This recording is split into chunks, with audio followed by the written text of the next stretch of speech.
हम आपको बता दें कि यह कहानी दो ऐसे प्रेमी जोड़ों की है जो एक दूसरे से प्यार तो करते हैं लेकिन इजहार नहीं कर पा रहे थे। प्यार में इजहार करना सबसे जटिल होता है। लोग दिल तो लगा लेते हैं लेकिन इजहार नहीं कर पाते हैं। आखिर इसका मेन कारण क्या है? आज हम इस पर भी बात करेंगे। दोनों प्रेमी जोड़े लगभग एक दूसरे को 10 साल से प्यार करते थे। इसके बावजूद भी किसी ने भी इजहार करने की हिम्मत नहीं जुटा पाई। एक दिन प्यार में ऐसे भी कुछ पल आए। दोनों का प्यार रियल प्यार में बदल गया। किसी तरह से विवेक ने अंजना को इजहार कर दिया। विवेक के इजहार करने के बाद अंजना ने एक पल भी नहीं लगाया और रोती हुई आंखों से उन्होंने विवेक को ऐसे गले लगाया मानो कोई धरती आसमान में समा रही है। दरअसल विवेक को अंजना के इस कदर प्यार के बारे में नहीं मालूम था। जैसा कि हर प्रेमी सोचते हैं सिर्फ हम ही तुमसे प्यार करते हैं, ऐसा विवेक को भी लगता था। विवेक और अंजना एक अलग अलग कास्ट के होते हुए भी उनकी रगों में एक जैसा खून दौड़ता था। वह हमेशा एक दूसरे के लिए मर मिटने को तैयार थे। आखिर प्यार भी सदियों का था। ऐसे में एक दूसरे के लिए लॉयल होना ज़रूरी था। अब दोनों के प्यार का सफ़र बेहद पेचीदा होता जा रहा था। अंजना और विवेक एक दूसरे से ऐसे व्यवहार करने लगे थे मानो जैसे पति और पत्नी हैं। ऐसा सिलसिला दोनों के प्यार में चलता रहा। दोनों चोरी चुपके से मिलते रहे।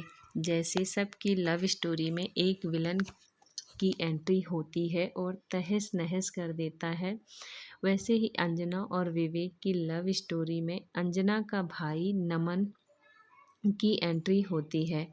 अंजना के भाई को जब दोनों की लव स्टोरी के बारे में पता चलता है तो उसके पैरों तले ज़मीन खिसक जाती है।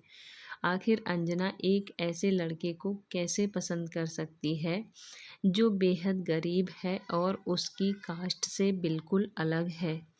नमन ने अपनी बहन अंजना के प्यार को समाप्त करने के लिए काफ़ी डराया धमकाया और साथ ही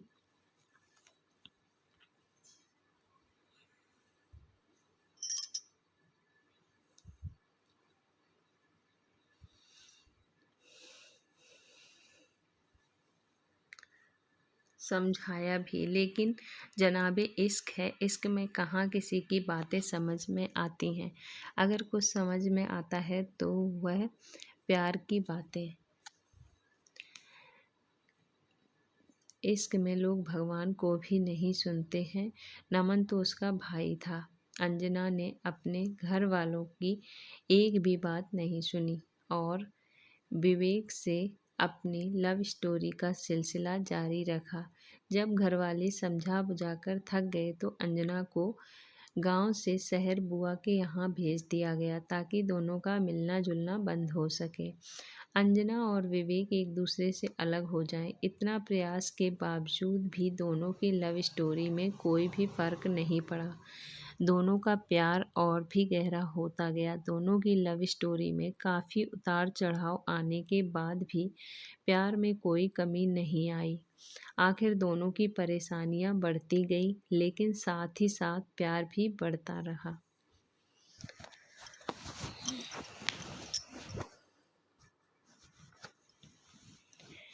अब एक वक्त ऐसा भी आ गया था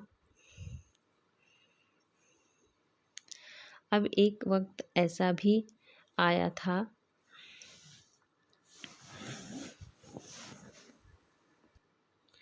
अब एक वक्त ऐसा भी आया था जब विवेक और अंजना ने अपने प्यार के लिए सारे रिश्तों को तोड़ने को तैयार हो गए थे। दोनों ने फैसला कर लिया, जब अब हम घर छोड़कर भाग जाना पड़ेगा तभी मेरा प्यार जिंदा रह सकता है।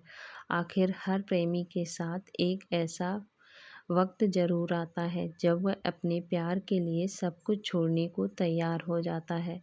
दोनों ने घर छोड़कर लखनऊ के लाटूस रोड पर एक बंद कमरे में रहने लगे।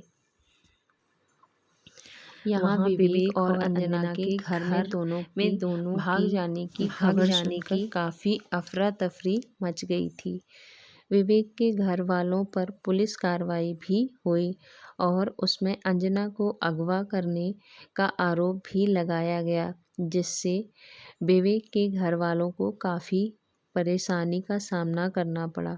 दिन रात पुलिस के चक्कर काट रहे थे। जब यह बात विवेक और अंजना को पता चली तो उन्होंने लखनऊ के कोर्ट में शादी करके अपने घर वापस आ गए। अब विवेक और अंजना को फील होने लगा अब किसी का कोई डर नहीं है, क्योंकि लव मैरिज करने के बाद आपको यदि कोई प्रॉब्लम होती है तो सरकारी सुरक्षा भी मुहैया कराई जाती है।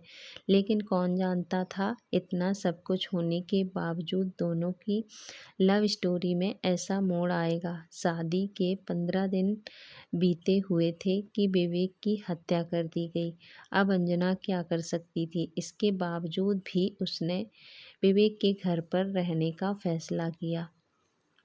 उन्होंने विवेक का घर नहीं छोड़ा, जबकि अंजना के घर वाले दूसरी शादी के लिए दबाव बना रहे थे।